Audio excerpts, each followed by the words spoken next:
Welcome to Shweta Raghu YouTube channel. ಎಲ್ಲರೂ ಹೇಗಿದ್ದೀರಾ? ಎಲ್ಲ ಚೆನ್ನಾಗಿದ್ದೀರಾ ಅಂತ ಭಾವಿಸ್ತಾ ನಾನು ಚೆನ್ನಾಗಿದ್ದೀನಿ. ಬನ್ನಿ ಇವತ್ತಿನ ರೆಸಿಪಿ ಏನು ಅಂತ ನೋಡ್ಕೊಂಡು ಬರೋಣವಾ?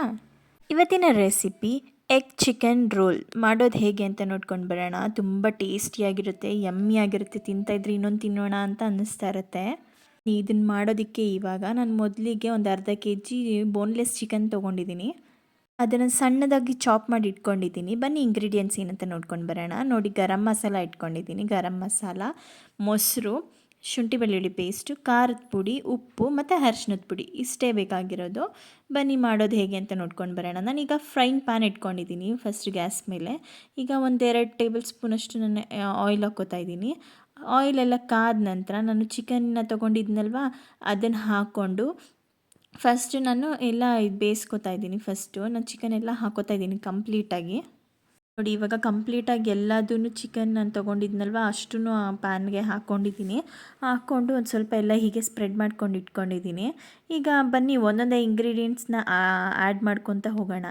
ಈಗ ನಾನು ಮೊದಲಿಗೆ ಫಸ್ಟ್ ಶುಂಠಿ ಬೆಳ್ಳುಳ್ಳಿ ಪೇಸ್ಟ್ ತೊಗೊಂಡಿದ್ನಲ್ವ ಅದನ್ನು ಹಾಕ್ಕೋತಾ ಇದ್ದೀನಿ. ಹಾಕ್ಕೊಂಡ್ಮೇಲೆ ಗರಂ ಮಸಾಲ ತೊಗೊಂಡಿದ್ನಲ್ವ ಆ ಗರಂ ಮಸಾಲನೂ ಹಾಕ್ಕೋತಾ ಇದ್ದೀನಿ. ಗರಂ ಮಸಾಲ ಹಾಕ್ಕೊಂಡ್ಮೇಲೆ ಖಾರದ ಪುಡಿ ಹಾಕ್ಕೊಳ್ತಾ ಇದ್ದೀನಿ.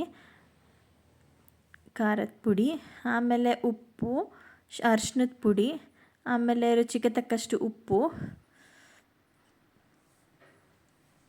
ಆಮೇಲೆ ಮೊಸರು ಹಾಕೋದ್ರಿಂದ ಚಿಕನ್ ಸ್ವಲ್ಪ ಸಾಫ್ಟ್ನೆಸ್ ಕೊಡುತ್ತೆ. ಹಾಗಾಗಿ ಮೊಸರು ಹಾಕ್ತಾಯಿದ್ದೀನಿ. ಎಲ್ಲ ಹಾಕ್ಕೊಂಡು ಇವಾಗ ನೋಡಿ ಮಿಕ್ಸ್ ಮಾಡ್ಕೊತಾ ಇದ್ದೀನಿ. ಈಗ ಕಂಪ್ಲೀಟಾಗಿ ಮಿಕ್ಸ್ ಆಗಬೇಕು. ಅದು ಎಲ್ಲ ಮಸಾಲ ಹಾಕಿದ್ದೀವಲ್ಲ ಅದೆಲ್ಲ ಕಂಪ್ಲೀಟಾಗಿ ಪ್ರತಿಯೊಂದು ಚಿಕನ್ಗೂ ಹತ್ಕೋಬೇಕು. ಅಲ್ಲಿ ತನಕ ಮಿಕ್ಸ್ ಮಾಡ್ಕೊಳ್ಳೋಣ ಚೆನ್ನಾಗಿ. ನೋಡಿ, ಚಿಕನ್ನು ಜೊತೆಗೆ ಬೇಯಬೇಕು. ಪ್ರತಿಯೊಂದು ಮಸಾಲನೂ ಹತ್ಕೋಬೇಕು ಚಿಕನ್ಗೆ. ಜೊತೆಗೆ ಮಿಕ್ಸ್ ಮಾಡ್ತಾ ಚಿಕನ್ನು ಬೇಯುತ್ತೆ ಜೊತೆಗೇ. ಬೇಕಂದರೆ ಇನ್ನೊಂದು ಸ್ವಲ್ಪ ಮೊಸರು ಆ್ಯಡ್ ಮಾಡ್ಕೋಬೋದು, ಯಾಕೆಂದರೆ ಸ್ವಲ್ಪ ಸಾಫ್ಟ್ನೆಸ್ ಕೊಡುತ್ತೆ ಮತ್ತು ಚೆನ್ನಾಗಿರುತ್ತೆ ಮ್ಯಾರಿನೇಟ್ ಆದಾಗ. ಬೇಗ ಕುಕ್ ಆಗುತ್ತೆ. ಹೈ ಫ್ಲೇಮಲ್ಲಿ ಕುಕ್ ಆಗೋದೇನು ಬೇಡ, ಸ್ವಲ್ಪ ಲೋ ಫ್ಲೇಮಲ್ಲಿ ಇರಲಿ, ಯಾಕಂದರೆ ಚಿಕನ್ ಎಲ್ಲ ಬೇಯಬೇಕಲ್ವ. ಹಾಗಾಗಿ ನೋಡಿ ಕಂಪ್ಲೀಟಾಗಿ ಮಿಕ್ಸ್ ಮಾಡಿದ್ದೀನಿ ನಾನು. ಎಲ್ಲ ಚಿಕನ್ಗೂ ಕಂಪ್ಲೀಟಾಗಿ ಹತ್ಕೊಂಡಿದೆ ಮಸಾಲ. ನೋಡಿ ಇವಾಗ ಫುಲ್ ಬೇಯ್ತಾ ಇದೆ. ನೋಡಿ, ನಾನು ನೀರೇ ಹಾಕಿಲ್ಲ, ಅದೇ ನೀರು ಬಿಟ್ಕೋತಾ ಇದೆ ಫುಲ್ ಕಂಪ್ಲೀಟಾಗಿ. ಚಿಕನ್ ವಿತ್ ಎಗ್ ರೋಲ್ ಅಲ್ವಾ, ಹಾಗಾಗಿ ರೋಲಲ್ಲಿ ಚಿಕನ್ ತಿಂತಾಯಿದ್ರೆ ಅದು ಸಾಫ್ಟಾಗಿರಬೇಕು, ತುಂಬ ಚೆನ್ನಾಗಿರುತ್ತೆ. ಹಾಗಾಗಿ ಚೆನ್ನಾಗಿ ಬೇಯಿಸ್ಕೋಬೇಕು ಚಿಕನ್ನ. ಈಗ ಮತ್ತೆ ಇನ್ನೂ ಏನೇನು ಬೇಕೋ ಅದನ್ನೆಲ್ಲ ಆ್ಯಡ್ ಮಾಡ್ಕೋತಾ ಹೋಗ್ತೀನಿ. ನೋಡಿ, ಈಗ ಫಸ್ಟು ನಾನು ಸೋಯಾ ಸಾಸ್ ತೊಗೋತಾ ಇದ್ದೀನಿ, ಯಾಕಂದರೆ ಟೇಸ್ಟಿಗೆ ಚೆನ್ನಾಗಿರುತ್ತೆ ಅಂತ. ಸೋಯಾ ಸಾಸ್ 1 ಟೇಬಲ್ ಸ್ಪೂನಷ್ಟು ನಾನು ಸೋಯಾ ಸಾಸ್ ಹಾಕ್ಕೊಂಡಿದ್ದೀನಿ. ಹಾಕ್ಕೊಂಡ ನಂತರ ನಾನು ಮಿಕ್ಸ್ ಮಾಡ್ಕೋತೀನಿ. ಸೋಯಾ ಸಾಸ್ ಹಾಕಿದ್ಮೇಲೆ ಒಂದು ಸ್ವಲ್ಪ ಚಿಲ್ಲಿ ಸಾಸ್ ಇತ್ತು, ಹಾಗಾಗಿ ಒಂದು ಸ್ವಲ್ಪ ಅದನ್ನು ಹಾಕ್ಕೊಂಡಿದ್ದೀನಿ. ಹಾಕ್ಕೊಂಡ ನಂತರ ಅದೆಲ್ಲ ಮಿಕ್ಸ್ ಮಾಡ್ತಾಯಿದ್ದೀನಿ, ಯಾಕಂದರೆ ಎಲ್ಲದಕ್ಕೂ ಹೊಂದ್ಕೋಬೇಕಲ್ವ ಚಿಕನ್ದು. ಈಗ ಸೋಯಾ ಸಾಸ್ ಹಾಕಿದ್ನಲ್ವ ಅದೆಲ್ಲ ಅದಕ್ಕೂ ಹೊಂದ್ಕೋಬೇಕಲ್ವ. ಹಾಗಾಗಿ ನೋಡಿ, ಇವಾಗ ನಾನು ಸ್ವಲ್ಪ ಬೇಯಲಿ ಅಂತ ಲಿಡ್ ಕ್ಲೋಸ್ ಮಾಡಿದ್ದೀನಿ. ನೋಡಿ, ಇವಾಗ ಒಂದು ಮಟ್ಟಿಗೆ ಬೆಂದಿದೆ. ಈಗ ನಾನು ಸ್ವಲ್ಪ ಕ್ಯಾಪ್ಸಿಕಮ್ ಹಾಕೋತಾ ಇದ್ದೀನಿ ಇವಾಗಲೇ, ಏಕೆಂದರೆ ಹಸಿ ತಿನ್ನೋದಕ್ಕಿಂತ ಸ್ವಲ್ಪ ಚಿಕನ್ ಜೊತೆ ಬೆಂದಾಗ ಚೆನ್ನಾಗಿರುತ್ತೆ ಅಂತ. ಹಾಗಾಗಿ ಇನ್ನೊಂದು ಸ್ವಲ್ಪ ಲೈಟಾಗಿ ಉಪ್ಪು ಹಾಕೋತಾ ಇದ್ದೀನಿ.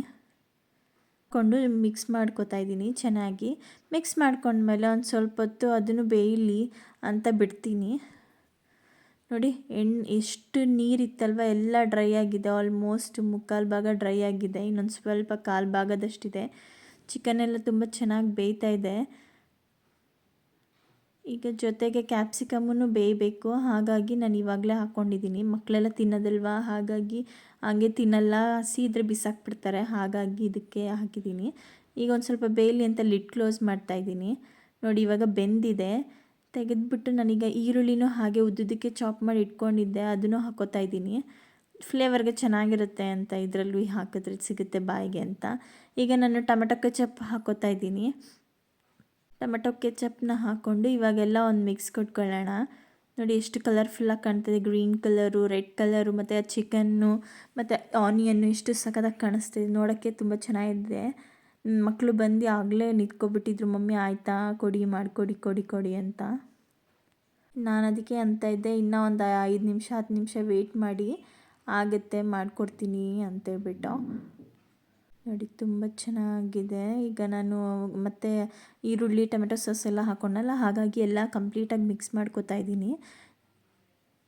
ಮಿಕ್ಸ್ ಮಾಡಿಕೊಂಡು ಕುಕ್ ಮಾಡ್ಕೊತಾ ಇದ್ದೀನಿ. ಒಂದು ಸ್ವಲ್ಪ ಬೇಯಬೇಕು, ಹಾಗಾಗಿ ಮತ್ತು ಇವಾಗೆಲ್ಲ ಕಂಪ್ಲೀಟಾಗೆಲ್ಲ ಹಾಕಿದ್ದೀನಲ್ವ, ಇವಾಗ ಮತ್ತೆ ಲಿಡ್ ಕ್ಲೋಸ್ ಮಾಡಿ ಇನ್ನೊಂದು ಸ್ವಲ್ಪ ಹೊತ್ತು ಬೇಗ ಬಿಡೋಣ. ಈಗ ನಾನು ಒಂದು 5 to 10 ಮಿನಿಟ್ಸು ಚೆನ್ನಾಗಿ ಕುಕ್ ಮಾಡ್ಕೊತಾ ಇದ್ದೀನಿ, ಹಾಗಾಗಿ ಲಿಡ್ ಕ್ಲೋಸ್ ಮಾಡಿಟ್ಟಿದ್ದೀನಿ. ಈಗ ತೆಗಿತಾ ಇದ್ದೀನಿ. ನೋಡಿ ಎಷ್ಟು ಸಖತ್ತಾಗಿದೆ ಗೊತ್ತಾ, ಕಂಪ್ಲೀಟಾಗಿ ಆಗಿದೆ. ಈಗ ಫೈನಲಿ ಈಗ ನಾನು ಲಾಸ್ಟಿಗೆ ಕೊತ್ತಂಬರಿ ಸೊಪ್ಪನ್ನ ಉದುರಿಸ್ಕೊತಾ ಇದ್ದೀನಿ.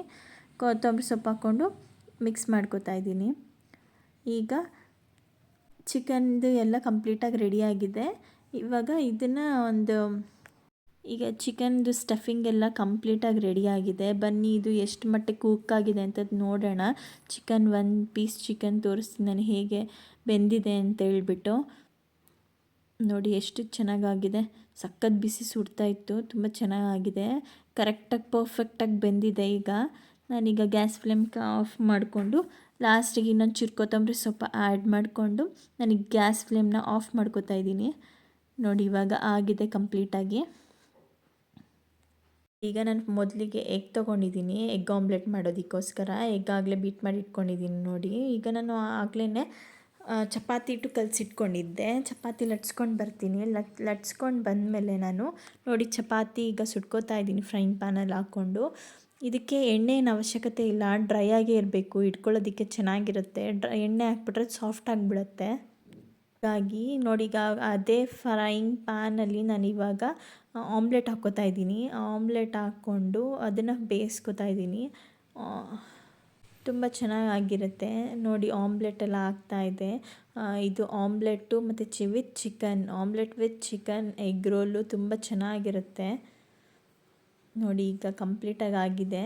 ನಾನೀಗ ಹೇಗೆ ಮಾಡೋದು ಅಂತ ತೋರಿಸ್ಕೊಡ್ತೀನಿ ನೋಡಿ. ಚಪಾತಿ ರೆಡಿ ಮಾಡಿ ಇಟ್ಕೊಂಡಿದ್ದೀನಿ, ಮತ್ತು ಈಗ ಎಗ್ ಆಮ್ಲೆಟ್ನೂ ರೆಡಿ ಮಾಡಿ ಇಟ್ಕೊಂಡಿದ್ನಲ್ವ, ಅದೆರಡು ಒಟ್ಟಿಗೆ ಹಾಕ್ಕೊಂಡು ಫಸ್ಟ್ ನಾನು ಮಯೋನೀಸ್ ಹಾಕ್ಕೋತಾ ಇದ್ದೀನಿ. ಮಯೋನೀಸ್ ಹಾಕ್ಕೊಂಡ್ಮೇಲೆ ನಾನು ಸಾಸ್ ಹಾಕ್ಕೋತಾ ಇದ್ದೀನಿ. ಫುಲ್ ಕಂಪ್ಲೀಟಾಗಿ ಸ್ಪ್ರೆಡ್ ಮಾಡ್ಕೋಬೇಕು ಅದನ್ನು ನೋಡಿ. ಫುಲ್ ಕಂಪ್ಲೀಟ್ ಎಗ್ ಮತ್ತು ಚಪಾತಿಗೆ ಫುಲ್ ಸಾಸು ಕಂಪ್ಲೀಟಾಗಿ ಹಚ್ಕೋಬೇಕು. ಮಯೋನೀಸು ಸ್ವಲ್ಪನೇ ಹಾಕಿದ್ದೀನಿ, ಮತ್ತು ಸಾಸ್ ಫುಲ್ ಕಂಪ್ಲೀಟಾಗಿ ಇದು ಮಾಡ್ಕೋತಾ ಇದ್ದೀನಿ, ಹಚ್ಕೋತಾ ಇದ್ದೀನಿ. ಯಾಕಂದರೆ ಚಪಾತಿ ಇಲ್ಲ ಅಂದರೂ ನಾವು ಬೇಕಂದರೆ ಪರೋಟದಲ್ಲೂ ಮಾಡ್ಕೊಳ್ಬೋದು. ನಾನು ಇವಾಗ ಚಪಾತಿಯಲ್ಲಿ ಮಾಡ್ತಾಯಿದ್ದೀನಿ. ಹಾಗಾಗಿ ಈಗ ನೋಡಿ ನಾನು ಚಿಕನ್ ಮಾಡಿಟ್ಟಿದ್ನಲ್ವ ಆಗಲೇ ಸ್ಟಫಿಂಗ್ ಅದರದ್ದು, ಈಗ ಚಿಕನ್ನ ಮಧ್ಯದಲ್ಲಿ ಹಾಕೋತಾ ಇದ್ದೀನಿ, ಚಿಕನ್ ಸ್ಟಫಿಂಗ್ಸ್ನ. ಈಗ ನಿಮ್ಗೆ ಎಷ್ಟು ಕನ್ಸಿಸ್ಟೆನ್ಸಿ ಬೇಕಾ ಅಷ್ಟು ಕನ್ಸಿಸ್ಟೆನ್ಸಿ ಎಷ್ಟು ನೀವು ಹಾಕ್ಕೋಬೋದು ನೋಡಿ. ನಾನೀಗ ಕಂಪ್ಲೀಟಾಗಿ ಹಾಕ್ಕೊಂಡಿದ್ದೀನಿ. ಈಗ ಅದರ ಮೇಲೆ ನಾನು ಆನಿಯನ್ ಹಾಕ್ಕೋತಾ ಇದ್ದೀನಿ, ಚಾಪ್ ಮಾಡಿರೋಂಥ ಆನಿಯನ್ ಹಾಕ್ಕೊಂಡ್ಮೇಲೆ ನಾನು ಸ್ವಲ್ಪ ಹೇಗೆ ಕೊತ್ತಂಬರಿ ಸೊಪ್ಪನ್ನ ಹಾಕ್ಕೋತಾ ಇದ್ದೀನಿ ನೋಡಿ. ಎಷ್ಟು ಕಲರ್ಫುಲ್ಲಾಗಿ ಕಾಣಿಸ್ತಿದೆ, ತುಂಬ ಟೇಸ್ಟಿಯಾಗಿತ್ತು. ನಾನು ಇನ್ನೊಂದು ಸ್ವಲ್ಪ ಬೇಕಾಗಿತ್ತು, ಹಾಗಾಗಿ ಇನ್ನೊಂಚೂರು ಆ್ಯಡ್ ಮಾಡ್ಕೋತಾ ಇದ್ದೀನಿ. ಹಾಕ್ಕೊಂಡ ನಂತರ ನಾನು ಸ್ವಲ್ಪ ಮಯೋನೀಸ್ ಅದ್ರ ಮೇಲೆ ಹಾಗೆ ಮಯೋನೀಸ್ ಹಾಕ್ತಾಯಿದ್ದೀನಿ. ಮಯೋನೀಸ್ ಹಾಕಿ ಇವಾಗ ನಾನು ರೋಲ್ ಮಾಡೋದು ತೋರಿಸ್ತೀನಿ. ಜೊತೆಗೆ ಸ್ವಲ್ಪ ಸಾಸನ್ನು ಹಾಕ್ತಾಯಿದ್ದೀನಿ. ಹಾಕ್ಬಿಟ್ಟು ಇವಾಗ ರೋಲ್ ಮಾಡೋದು ತೋರಿಸ್ತಿದ್ದೀನಿ ನೋಡಿ. ಇದು ಹೀಗೆ ಕಂಪ್ಲೀಟಾಗಿ ಹೀಗೆ ರೋಲ್ ಮಾಡಬೇಕು.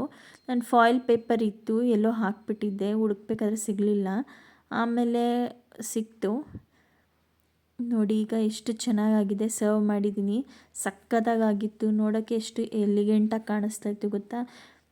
ನನ್ನಿಬ್ಬರು ಮಕ್ಕಳು ನನಗೆ ಫಸ್ಟ್ ಕೊಡಿ ಅಂತ ಇದು ಮಾಡ್ತಾಯಿದ್ರು. ತುಂಬ ಚೆನ್ನಾಗಿತ್ತು ನೋಡಿ. ಎಷ್ಟು ಕಲರ್ಫುಲ್ಲಾಗಿದೆ ಎಗ್ ವಿತ್ ಚಿಕನ್ ರೋಲ್, ತುಂಬ ಸಖತ್ತಾಗಿದೆ. ನಿಮಗೇನಾದರೂ ಈ ರೆಸಿಪಿ ಇಷ್ಟ ಆಯಿತು ಅಂದರೆ ಲೈಕ್, ಶೇರ್, ಸಬ್ಸ್ಕ್ರೈಬ್ ಮಾಡಿ ನೋಡಿ. ನಮ್ಮ ಮನೇಲಿ ತಿಂದು ರಿವ್ಯೂ ಹೇಳ್ತಿದ್ದಾರೆ ನೋಡಿ. ನನ್ನ ಮಗಳು ಮಮ್ಮಿ ಕೊಡಿ ಮಮ್ಮಿ, ನಾನು ಹೇಳ್ತೀನಿ ರಿವ್ಯೂ ಅಂತೇಳ್ಬಿಟ್ಟು ಇದ್ದಾಳೆ ನೋಡಿ. ಚೆನ್ನಾಗಿದೆಯಂತೆ, ಸೂಪರಾಗಿದೆ ಅಂತ ಇದು ಮಾಡ್ತಿದ್ದಾಳೆ. ಏನಾದರೂ ಇಷ್ಟ ಆದರೆ ಈ ರೆಸಿಪಿ ಒಂದ್ಸತಿ ನಿಮ್ಮ ಮನೆಯಲ್ಲೂ ಟ್ರೈ ಮಾಡಿ. Thank you for watching.